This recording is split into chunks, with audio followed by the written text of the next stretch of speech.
Hello friends, welcome to my new blog. কেমন আছেন সবাই? আশা করি সবাই ভালো আছেন। আর আজ আমি নিয়ে এসেছি আমাদের কিচেনের জন্য কিছু ইম্পর্টেন্ট টিপস। তাহলে চলুন ভিডিওটা স্টার্ট করা যাক। আর কিচেনে গেলেই আমাদের যেটা বড় সমস্যা হয় আর তা হলো পেঁয়াজ কাটা। রান্না করতে গেলে পেঁয়াজ তো কাটতেই হয়। পেঁয়াজ কাটতে গিয়ে চোখে জল আসবে না এরকমও তো খুব কম জনকেই দেখা যায়। তাই এখানে আমি একটা কার্যকারী টিপস নিয়ে চলে এসেছি। সেটা হলো, আমরা পেঁয়াজ কাটার সময় যদি সামনে একটা ভিজে কাপড় রাখি তাহলে আমাদের পেঁয়াজ কাটার সময় চোখে আর জল আসবে না, ঝাঁঝও লাগবে না। আর তারপরে যেটা আমাদের বড় সমস্যা সেটা হলো বাসনপত্র পরিষ্কার রাখা। অনেক সময় আমরা একটু অসাবধান হলেই আমাদের বাসনপত্র অনেক সময় ধরে যায় আর সেটা পরিষ্কার করতে খুব খারাপ অবস্থা হয়ে যায়।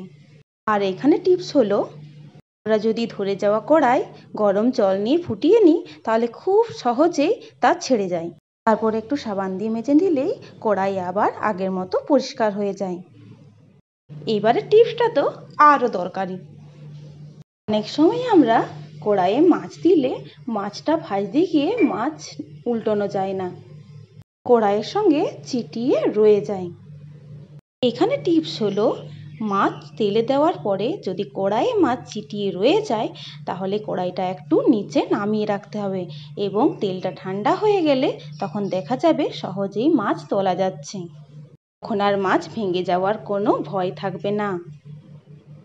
এবারে টিপস হলো, বিশেষত যারা নতুন রান্না শিখছে তাদের জন্য। কড়াইয়ে তেল দিলেই আমরা দেখি অনেক সময় তেলটা ছিটকে চারদিকে হয়ে যায় ও ফোসকা পড়ে যায়। এর সহজ উপায় হলো, আমরা তেলে যদি সামান্য একটু হলুদ দিয়ে দিই তাহলে তেল আর ছিটকবে না। আমার মনে হয় অধিকাংশ মানুষেরই রসুন ছাড়াতে খুবই বিরক্ত লাগে। তাই আজকে আমার টিপস হলো, রসুনকে হালকা করে থেতো করে নিলে রসুনের ছাল সহজেই উঠে যায়।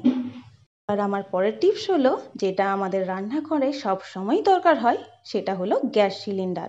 আর সিলিন্ডারে কতটা গ্যাস আছে সেটা বোঝার জন্য খুবই অসুবিধা হয়। এখানে আমার সহজ টিপস হলো, সিলিন্ডারের বাইরেটা যদি জল দিয়ে ধুয়ে নেওয়া হয় তাহলে সিলিন্ডারের যে অংশ ভেজা থাকবে সেই অংশতে গ্যাস আছে বলে মনে করতে হবে, আর যে অংশে নেই সেই অংশটা ভেজা থাকবে না। আর পরের টিপস হলো, আমরা সবজিতে কালার ভালো করার জন্য তেলে প্রথমে দুটি চিনি দিয়ে দিতে পারি, এতে সবজির কালার খুব ভালো হয়। আমরা রান্না করার পর দেখি বাসনে অনেক সময় আষ্টে গন্ধ, মাছ মাংসের গন্ধ যায় না। এরকম হলে আমরা ধোয়ার পর সামান্য একটু লেবুর রস নিয়ে বাসনটা ধুয়ে নিতে পারি, এতে বাসনে আর আষ্টে গন্ধ থাকবে না। আর আমরা অনেক সময় দেখি আমাদের বাড়িতে অনেক ঘি থাকে, যেগুলো অনেক দিন থাকার ফলে গন্ধ হয়ে যায়। তাই এখানে আমরা ঘিকে ভালো রাখার জন্য এবং গন্ধ ভালো রাখার জন্য কিছুটা কাগজি পাতা দিয়ে তা ফুটিয়ে রেখে দিতে পারি, এতে ঘি ও ঘিয়ের গন্ধ দুটোই ভালো থাকবে। আর আমার পরের টিপস হলো, আমরা বোতল পরিষ্কারের সময় যদি বোতলে কিছুটা লেবুর রস দিয়ে বোতল পরিষ্কার করি তাহলে বোতলে আর সাবানের গন্ধ থাকবে না। আমরা অনেক সময় লুচির ময়দা মাখার সময় দেখি যে লুচির ময়দার উপরটা ফাটা ফাটা হয়ে যায়। সেটার থেকে বাঁচার জন্য আমরা মাখানো ময়দার উপর সামান্য কিছু তেল দিয়ে বুলিয়ে রাখতে পারি, এতে ময়দা আর ফাটবে না।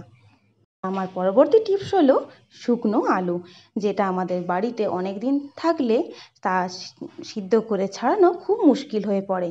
এটার টিপস হলো, আমরা যখন প্রেসার কুকারে তা সিদ্ধ করব আলুর সঙ্গে সামান্য কিছুটা নুন দিয়ে দিতে হবে, এতে সুন্দরভাবে আলুর খোসা ছেড়ে যাবে। পরের টিপস হলো, আমাদের সবজি বিশেষ করে গ্রীষ্মকালে অনেকক্ষণ ধরে সবজি রেঁধে রাখার হয়, কারণ আমাদের গ্রাম বাংলার ঘরে অনেক ঘরেই ফ্রিজ থাকে না।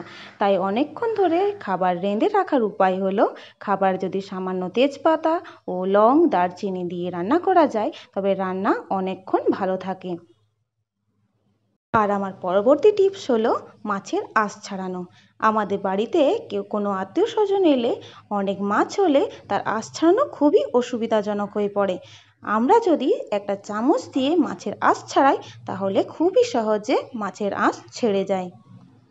আর অনেক সময় আমরা দেখেছি যে ভেন্ডি ভাজলে ভেন্ডির একটা ল্যালপেলে ভাব কড়াইয়ে লেগে যায়। আর এর থেকে বাঁচার জন্য আমরা যদি ভেন্ডিতে সামান্য একটু কাগজি লেবুর রস দিয়ে দিই তাহলে সুন্দরভাবে ভেন্ডি ভাজা যায়। আর আমার শেষ টিপস হলো যে আমরা রাতে রুটির জন্য আটা মাখি, সেই আটাটা অনেক সময় শক্ত হয়ে যায়। তাই আটা নরম করে মাখার জন্য আমরা আটাতে গরম ফুটানো জল দিতে পারি। এতে রুটি করলে রুটি পরের দিন পর্যন্ত নরম থাকবে। আর আমার ভিডিও যদি ভালো লেগে থাকে তবে প্লিজ লাইক করবেন ও কিছু দরকার মনে পড়লে তা কমেন্ট করবেন। আর আপনাদের যদি টিপসগুলো প্রয়োজনীয় বলে মনে হয় তবে প্লিজ শেয়ার করবেন। আর আমার চ্যানেলে যদি নতুন হয়ে থাকেন তবে প্লিজ সাবস্ক্রাইব করবেন। তাহলে দেখা হচ্ছে পরের ভিডিওতে। Thank you.